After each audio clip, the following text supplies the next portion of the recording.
រឿងទៅរកស្ដេចផារ៉ោនម៉ូសេនៅតែមានគំនិតភ័យខ្លាចជានិច្ចគាត់និយាយដោយសំឡេងដែលគ្មានទំនុកចិត្តចំពោះព្រះជាម្ចាស់ថាព្រះអង្គទោះជាទូលបង្គំខំគិតយ៉ាងណាក៏ដោយក៏នៅតែមិនជឿថាជនជាតិអ៊ីស្រាអែលនឹងស្ដាប់នូវពាក្យសម្ដីរបស់ទូលបង្គំនោះទេតើពួកគេជឿដែរឬអត់ថាព្រះជាម្ចាស់ទ្រង់បានបង្ហាញនៅមុខទូលបង្គំនោះពេលនោះព្រះជាម្ចាស់ទ្រង់មានព្រះបន្ទូលថាម៉ូសេអើយតើអ្វីដែលឯងកំពុងតែកាន់នោះព្រះអង្គមានបន្ទូលពីរបស់នេះមែនរបស់នេះគឺជាដំបងដែលទូលបង្គំប្រើប្រាស់សម្រាប់ពេលឃ្វាជាម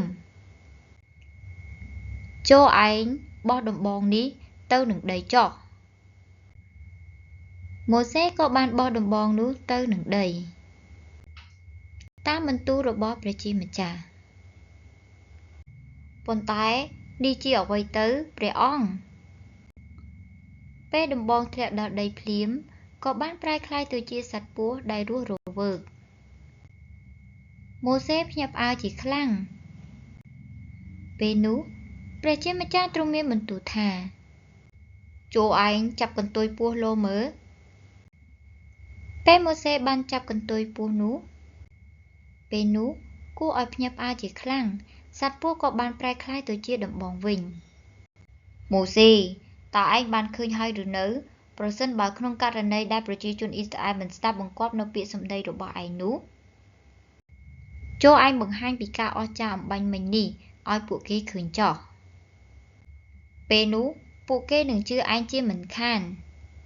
ម៉ូសេក៏ចាប់ផ្ដើមមានទំនុកចិត្តបន្តិចប៉ុន្តែនៅតែមានចំណុចព្រួយបារម្ភជានិច្ច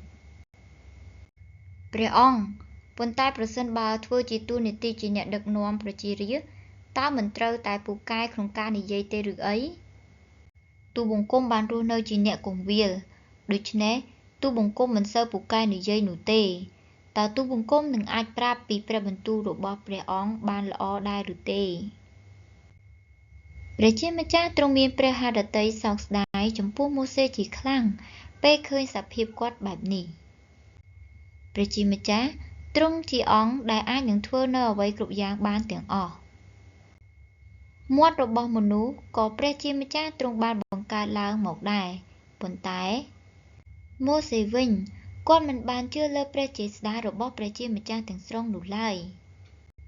ប៉ុន្តែព្រះជាម្ចាស់ទ្រង់បានមានផែនការទាំងអស់ម៉ូសេ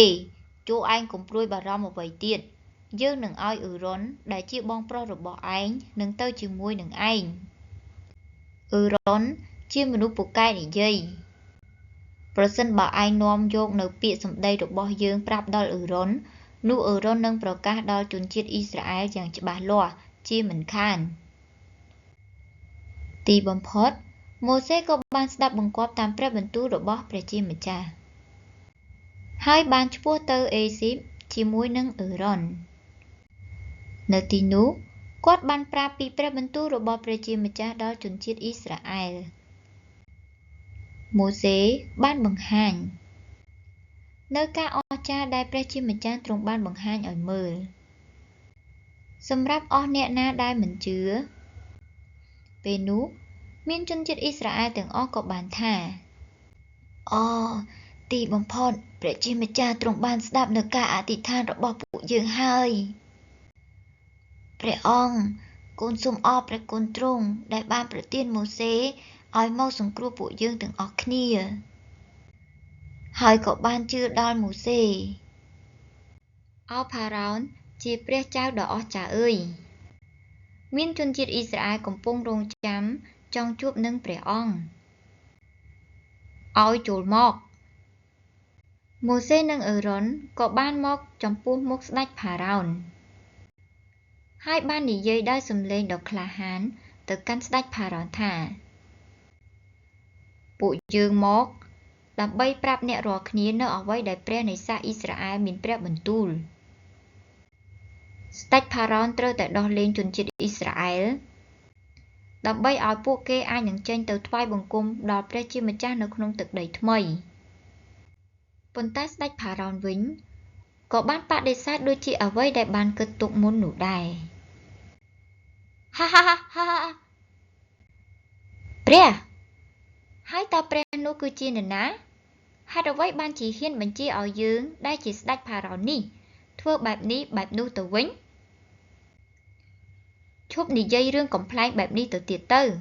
ហើយត្រឡប់ចេញពីទីនេះវិញភ្លាមគ្រប់ទាំងជនជាតិអ៊ីស្រាអែលទាំងអស់យើងនឹងមិនបញ្ជូនឲ្យទៅសូម្បីតែម្នាក់នោះឡើយកាលណាស្ដេចផារ៉ោនកាន់តែគិតគឺទ្រង់កាន់តែខឹងនឹងម៉ូសេ